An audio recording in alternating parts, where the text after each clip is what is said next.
The DJI Osmo Action 4 brings the usual compactness, ruggedness, and versatility that action cameras are known for, but importantly, this year, it addresses one of the biggest issues: low light performance.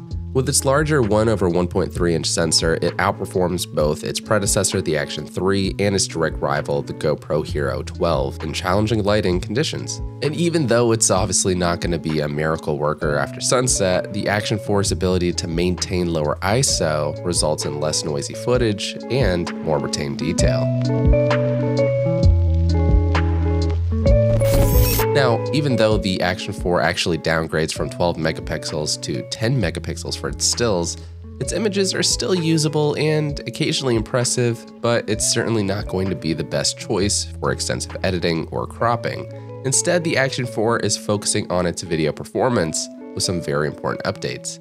While GoPro still excels in slow motion and support for its accessories, the Action 4 stands out with its superior low light performance, its extended waterproof rating up to 59 feet, and its enhanced log support that makes it easier to grade and match to not only your other DJI products like the new Mavic 3 Pro, but other professional cameras too.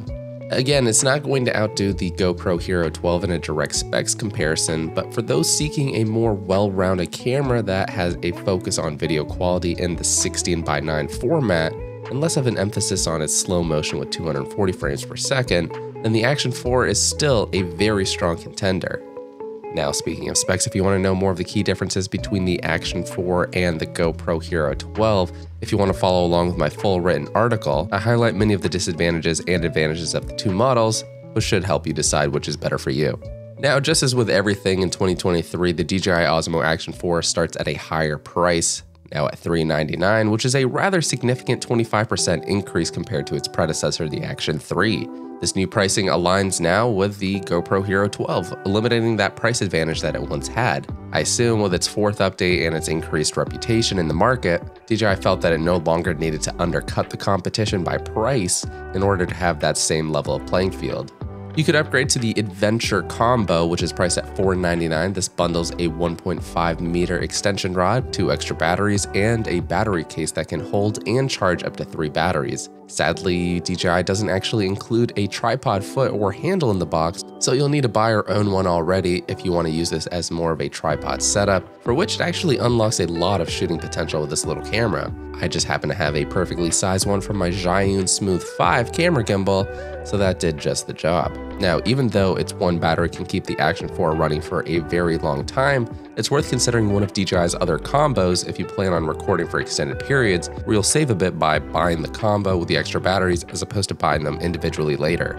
The Osmo Action 4 is compact and lightweight, weighing only 5.1 ounces or 145 grams. It measures 2.8 inches by 1.7 inches tall by 1.3 inches deep. And of course, while this won't go head-to-head with a professional DSLR, its compact and pocketable size allows you to just quickly pull it out, capture a brief shot, and then stow it away, which makes it absolutely perfect when you're traveling, hiking, or you just want to pack light. What sets it apart is its dual touchscreen displays. It has a 2.5-inch 16:9 screen that spans nearly the entire backside of the camera, with a second smaller 1.4-inch square display on the front left side. The front display not only helps you with framing shots when you're in frame, but it also helps provide access to controls and settings without needing to flip the camera around. It saves a lot of time and enables capturing unique angles in tight or tricky spaces. Now, when compared to its predecessor, the Action 4 features a more tactile power and record button, which provides a clearer indication when you actually press the buttons. One of the Action 4's notable features that differentiates it from the GoPro is its magnetic clamp system on its underside. I think it's a lot faster than the traditional screw-in approach found on GoPro and many other action cameras. The magnetic attachments feature 2 pincers that securely snap into place when connected, and even when you really shake it, the magnetic strength alone keeps the camera in place. Some may prefer the old school attachment method for added peace of mind, but DJI's approach here is secure and, again, significantly faster. One of my favorite features of the Action 4 is where you can quickly turn it on and begin recording automatically with just a click of its record button when it's off. Once you click the record button to end the recording, the camera will automatically turn back off after a few seconds. For me, it's a great way to maximize battery life as the camera's only on during the times when I'm recording.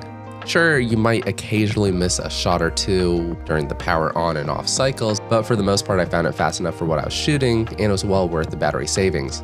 My shooting style usually includes a mix of 10 to 30 second long clips with a few maybe 10 to 5 minute long recordings. Hey, this is Paul with MakeUseOf.com, and today we're checking out the DJI Action 4 at the Outer Banks. Feels good, yeah. It would have done $20.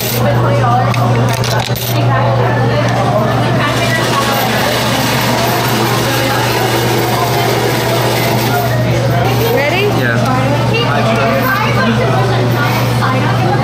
Oh my god, so close! One more time right now.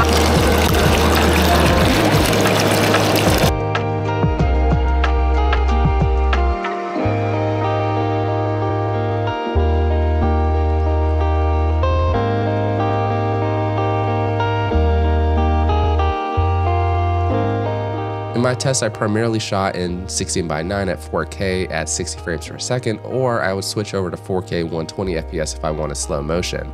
All of these are in 10-bit D-Log with Rocksteady Plus stabilization usually enabled for that extra buttery footage. To my surprise, I usually managed to record everything I needed for an entire day while still having about 20 to 30% battery remaining. For some of my tests, I have the display set to turn off after 15 seconds, and I tried to do a continuous recording at 4K 60 frames per second, and I got about maybe 70 to 80 minutes on just a single charge, which again is very impressive for something this small. Now let's circle back to those 10 megapixel photos. You can either shoot in JPEG or JPEG plus RAW.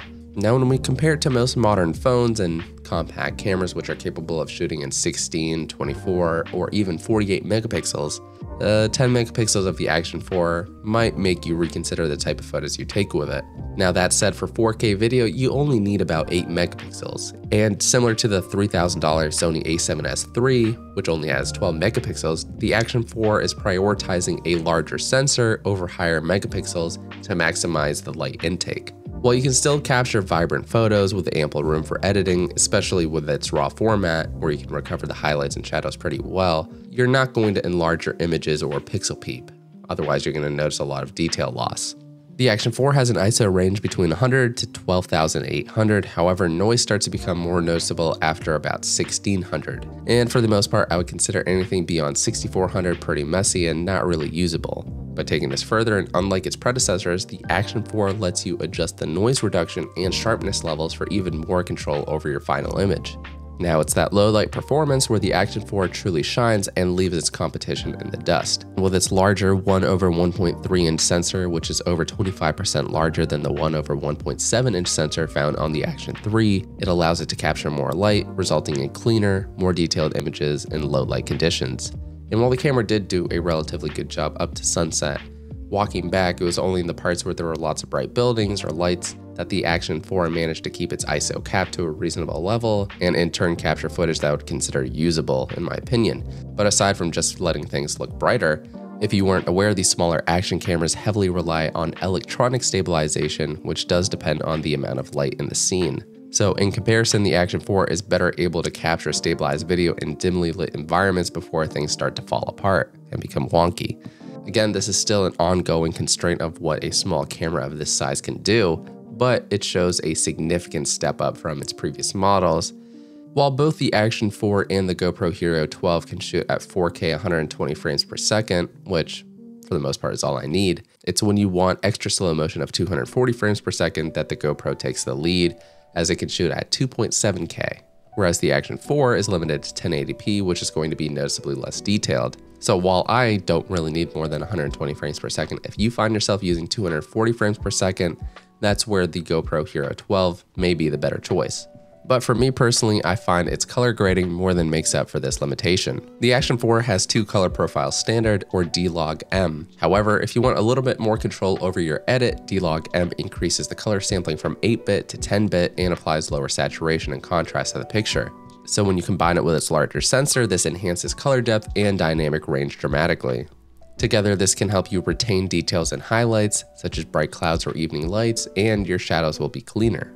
But more importantly, this allows you to achieve that more professional look and closely match your Action 4 footage to content created not only with other DJI products like their drones, which also support D-Log and D-Log M, but it also helps you match the look of other cameras which have their own flat picture profiles.